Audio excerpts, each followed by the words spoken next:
U proteklih mesec i po dana Srbijom se proširio talas protesta protiv rudarenja litijuma i bora.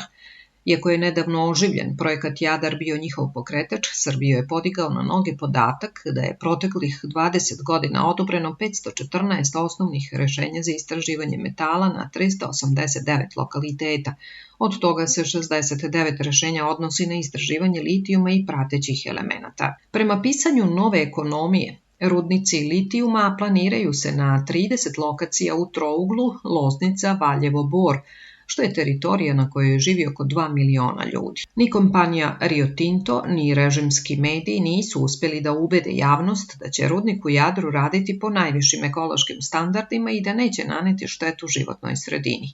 Da rudarenje litijuma nije ni razvojna šansa Srbije, u otvorenom pismu javnosti obrazložio je dr. Aleksandar Matković, naučni savjetnik pri Institutu ekonomskih nauka u Beogradu i član mreže Kina, pravosuđe i razvoj pri Univerzitetu Oxford u Velikoj Britaniji. Nakon objavljenog pisma, Matković je putem aplikacije Telegram dobio pretnje smrću. On je izjavio da je najbitnije da građani ne nauče da se plaše ovakvih stvari jer će ih biti sve više.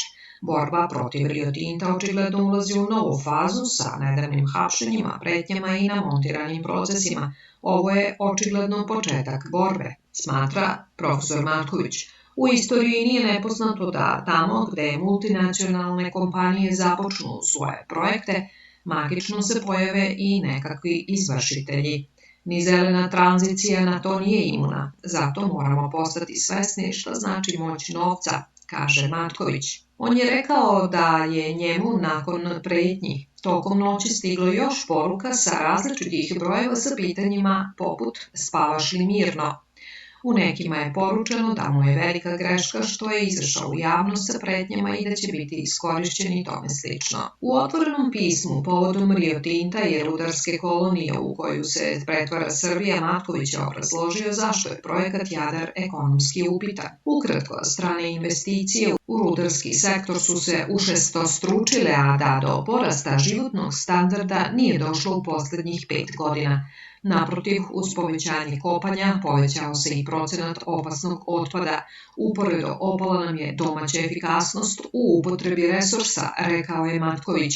Dodao je da su cifre koje se plasiraju u javnosti otvorene laži jer Rio Tinto ne može sam vući ekonomiju, niti to treba da radi. Prema studiji Rio Tinta, Srbija će uz indirektne troškove dobiti oko 1,9 milijardi evra ukupno, što je oko 3% BDP-a.